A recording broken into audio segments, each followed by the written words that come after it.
I've never been one for sappy goodbyes or overthinking life's twists and turns. Amelia, 35, manager. Those titles spoke for themselves.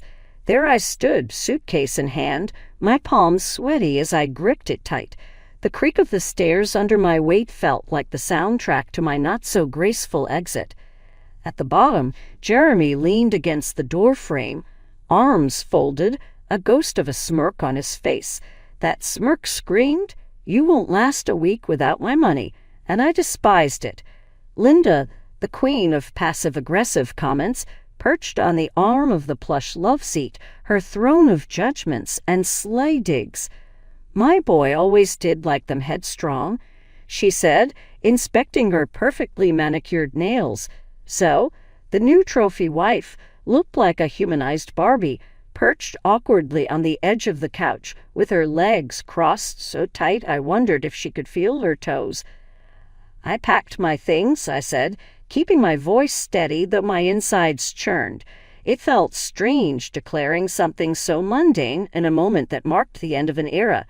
Jeremy chuckled, an infuriating sound.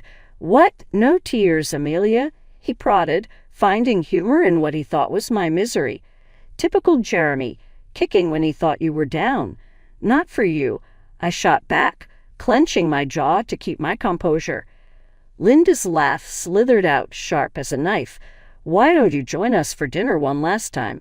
Her eyes challenged me, daring me to break.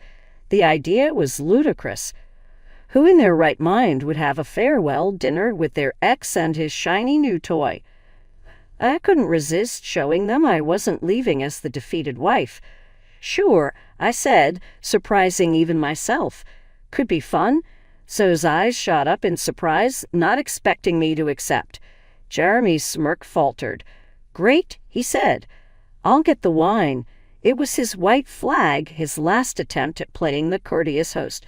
Linda sniffed, turning to Zoe. "Dear, why don't you help Jeremy with the wine?" "The good stuff upstairs.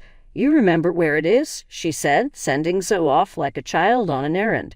As Zoe scampered off, I noticed her heels were too high, her steps uncertain. Poor girl was walking on stilts, trying to measure up in a world where the bar was set impossibly high. "It's going to be a long night," I mumbled under my breath, realizing this dinner was more of a chess game than a meal. Every word would have to be calculated if I wanted to walk out with my head held high. In the dining room, an awkward tension hung in the air, contrasting with the clinking sound of cutlery. Linda, sitting at the head of the table, smirked as she turned towards me. "Enjoy the meal, darling. It's not every day you sit down to something that hasn't been microwaved." I fixed a smile, keeping my tone even. "Thanks, Linda. It's been hard to find time between work hours.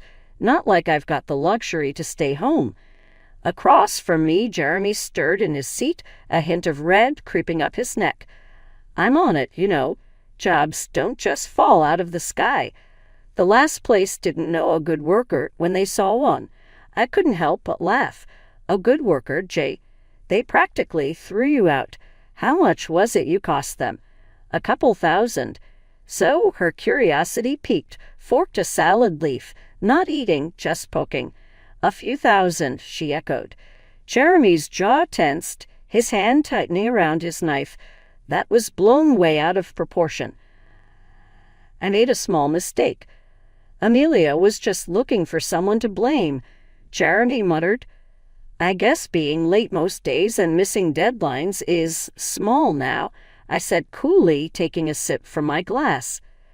Linda chimed in, her voice dripping with false sweetness. "Well, accidents happen, right? But Zoe, dear, you must be careful. Clumsiness can run in the family." Zoe gave a tight-lipped smile, her eyes fixed on her plate. "I believe everyone has a bad day now and then, right, Jeremy?" she said. Jeremy shot a glance at Zoe, then back at me, desperate to change the subject. "Let's not dwell on the past. I'm focusing on the future." "Sounds grand, Jay, hopefully. This time the future doesn't have a repeat ending," I said, leaning back in my chair. An uncomfortable silence settled over the table. Linda cleared her throat. signaling a subject change. "So any plans after today, dear, once you pack up?" I glanced around the table, my resolve firm. First, a good night's sleep in months, I reckon. So finally put down her fork and looked up, a flash of something, pity, maybe, or curiosity, in her eyes. "Sounds nice, actually." Jeremy, eager for an ally, turned to Zoe. "Babe, tell Amelia about the job you were mentioning." Zoe nodded, a spark of enthusiasm in her voice. "Oh, it's nothing much, just an opening in the admin department. Might be something for you to look at." I looked at her, really looked, and saw something genuine. "Thanks, Zoe. I might just take a look at that." The meal continued, the earlier sparks of tension drowned out by mundane chatter. The clinking of cutlery against plates filled the room as Linda kept eyeing me like a hawk, waiting to swoop down with another snarky comment. "So, tell me," she said, leaning back with a smirk, still living out of that tiny apartment. I pushed my salad around my plate, barely suppressing a smile. "Actually, Linda, I'll be moving soon. Got a little place closer to work now. It's mine." Jeremy choked on his drink, coughing into his napkin while his mom's eyebrows shot up. "You? A house? Where'd you get that sort of cash?" he sputtered. "Well, if you'd asked me anything about my life in the past year," I said, cutting into my steak, "you'd know about the money Grandma left me. All 700 kvet." His greedy eyes widened, dollar signs practically flashing in them. "Wait, that's half mine." Jeremy blurted, his fork clattering onto his plate. His mother chimed in like clockwork. "Absolutely, Jeremy. Married means shared assets." I leaned back and laughed. "Funny how you'd forget the prenup you shoved in my face. What's mine is mine and what's yours is yours, wasn't it?" Zoe, sitting next to Jeremy with a plate of untouched food, looked at him with a mix of shock and was that disgust. Poor thing probably didn't sign up for this soap opera. Jeremy's face turned tomato red. "That's before I knew you were coming into money," he shouted. I took another bite, savoring not just the meal, but the moment. "I guess that's just tough luck," I said, giving him a wink. Zoe's eyes darted between us, clearly regretting her pick for the night, maybe for more than just tonight. And Jeremy. He was in full tantrum mode now. His napkin threw him down with a dramatic flourish. "You know what? This is crap. You can't just—" "Oh, but I can." I cut him off, and it seems like I just did. Dinner went on, and with every petty jab they threw, I parried with the ease of someone with nothing to lose. In that tacky dining room, with its gaudy chandelier and suffocating small talk, I'd never felt freer. After all, there's no place like my own new home, however small, and on the other side of town it may be. The sharp scent of roasted chicken mingled with the tang of tension in the air. The dining room felt smaller with every word Linda spat out. "And tomorrow," Linda said, her cheeks flushed the same shade as the wine in her glass, "I'm calling Mark. You'll be out of a job before you can say unemployment." Everyone at the table heard the scrape of a knife against a plate as Jeremy cut into his chicken a little too forcefully. The sound rang out like an alarm, but I couldn't help it. I started laughing. It bubbled out uncontrollably, absurd against the backdrop of Linda's scowl. "What's so funny?" Linda practically hissed, her fork hovering midair. Jeremy's eyes were wide like a kid caught with his hand in the cookie jar. The room went still, ready for the drama to explode. I straightened up, wiping the corner of my eye, still chuckling. "You two," I said, shaking my head. "You don't know the half of it." Their gazes were like hooks, waiting for the punchline. 4 months ago, I landed a new job, head of a department at a big trading company. Paychecks double what I used to make. Silence slammed into the room. Linda's fork dropped with a clatter, but it was Jeremy's face I savored. The mix of horror and envy was almost delicious. "No," Jeremy finally muttered, his voice a mix of disbelief and resentment. "Yep," I said, popping the P like bubblegum. And as for calling in favors, I don't need your connections anymore, Linda." As if on cue, the doorbell rang. "That'll be the movers," I said, shoving my chair back. The screech of its legs against the floor was a fitting soundtrack to Linda's dropped jaw. I sauntered to the door, heart pounding but feeling free. Opening it, there they were, two burly guys with Hank's Moving Company stitched on their caps. "We're here for your stuff," one of them said, more stating than questioning. "Yep, everything that belongs to me, I acquired even before I got involved with my hubby," I said, hitching a thumb toward the dining room where my soon-to-be ex-life was crumbling. The movers shrugged and shuffled by, heading straight for the dining room. Their heavy boots thudded on the hardwood, each step a nail in the coffin of this uncomfortable evening. Linda was standing now, her napkin forgotten on her plate. "You can't do this," she said, but the bite was gone from her voice. "Oh, but I am." There was a sense of joy saying that out loud, watching her struggle for words. Jeremy was hunched at the table, his face buried in his palms, the lines of his back tight like a drawn bow. "Come on, don't do this. Not the sofa. Remember our movie nights." His voice was a soft plea, a distant echo from a time that felt like a different life. I shook my head firmly. "The sofa's mine. Jay bought it with my own cash, and you know it." Turning to the movers, I pointed at the bulky behemoth of a couch. "That thing needs to go first. Careful with it. It's pricier than it looks." So sat frozen, her eyes wide like saucers. She looked like she wanted to melt into the woodwork. Linda was still shaking her head, her lips pressed into a thin line.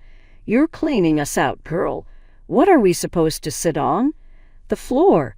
Should have thought of that before Jeremy decided to play house with Miss Sunshine here. I didn't bother hiding the bitterness as I swept my hand toward Zoe.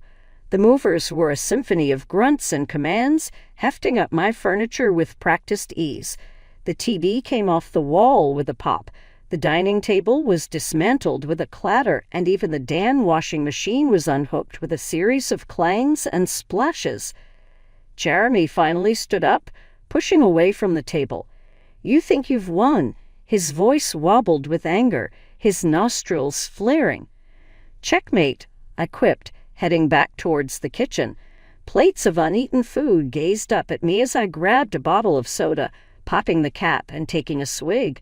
It wasn't champagne, but the fizz tasted like victory. The movers began hauling boxes, the heavy sound of cardboard thumping against the front door as they passed in and out. I walked back into the dining room, grabbing a few last personal items, a picture frame, a ceramic hat Jeremy always hated, and my favorite mug. All right, but the car too." Jeremy stood up, his face flushed a deep red. "You can't be serious. How am I supposed to get to work?" I fished the car keys from my pocket, twirling them around my finger. "You should have read the fine print, baby. That car's in my name." I tossed the keys to one of the movers. "Park it outside my new place, will you?" By the time we were done, the house was as bare as a skeleton, stripped clean. Linda sat on the hardwood floor, her back against the wall, while Jeremy stared at the gaping space where the TV used to be. Before I turned to leave, I took one last look at the shell of our shared past. "You should thank me, really. It's not every day you get a fresh start free from all the old junk." Linda was fuming, her hands clenching and unclenching. "You're nothing without this family." She spat, every word a poison dart, but I felt lighter than I had in years. I looked at her, at Jeremy, at the life I was leaving behind. Jeremy watched me, his chest heaving like he was running out of air. Greed, anger, regret, they were written all over him. Even as I turned my back on that chapter, I knew I would never forget that look. Escaping the clamor of Jeremy's house, I breathed deeply. The cool air was a slap to my skin, a wake-up call. I was free, but Jeremy wasn't going to let go without a fight. "You think you've won, huh?" Jeremy's voice came from behind the door. "You'll regret this. Mark my words, you'll end up just an old hag with a bunch of cats." I could hear the anger boiling in his veins, but I didn't care. Done was done, and I was out of there. I was nearly at my car when the front door burst open again. There was Jeremy, red-faced and pompous. "You know I've got Zoe now. She's half your age and twice as hot." His barb was meant to wound, but it missed its mark because right then Zoe herself appeared, flinging Jeremy's arm off her like it was a filthy rag. "Keep dreaming, Jade," she snapped. She didn't even glance my way as she stumped down the steps, fury in her heels. She was done playing the pretty little girlfriend prop. Jeremy stumbled after her like a man who'd just been kicked in the gut. "Zoe, babe, don't be like that. Come on." But Zoe spun around, and the look she shot him would have curdled milk. "Like what, Jeremy? Like someone who just saw the light? You're a jerk, and your mama's a dictator in a floral apron. I ain't marrying into this circus." The color drained from Jeremy's face quicker than a leak in a balloon. He spluttered, "No comebacks, no charm. This is it, Jeremy. We are done." Zoe's words were like nails in a coffin, precise and final. Jeremy's mother, Linda, had appeared in the doorway, too, her face twisted like she'd swallowed something nasty. "Zoe, you can't leave my boy. We had plans for you," she hissed, probably thinking of wedding bells and grandkids. But Zoe wasn't having any of it. I said, "I'm done. Go find another puppet for your little show." She stormed off, her heels clicking like a ticking time bomb. I leaned against my car, trying real hard not to let the grin split my face. Watching Jeremy and Linda shrink in the rearview mirror felt better than I'd imagined. "Hey, and don't think you've gotten away with this." Jeremy was shouting, but his words were like rain against my car window, persistent but insignificant. I rolled down the window a sliver, just enough to let my voice carry. "Actually, I think I just did." I gave him a look that said I knew I'd won, then rolled the window back up before he could spew another word. I hit the gas and didn't look back. In my rear view, Jeremy's figure got smaller, his rage drowned out by the growl of the engine. Ahead of me, the street stretched out, the night just beginning to shimmer with possibilities. Looking at the empty seat next to me, I'd be lying if I said I didn't feel a twinge of something like triumph, sweet and raw. No regrets, no looking back. I mused. Tonight, the getaway was all the dinner I needed. The next morning, my phone buzzed. The last name I expected to see was Zoe's. My lips curled into a smug grin. I swiped at the screen. "Hey, Zoe." "Hey, it's me. Just thought I'd ring you up, to say thanks." Her voice chirped through. "For what?" I leaned back on my kitchen counter, a little confused but curious. "For yesterday. You were freaking badass, opening my eyes about Jeremy and Linda." "Ah, that." I laughed.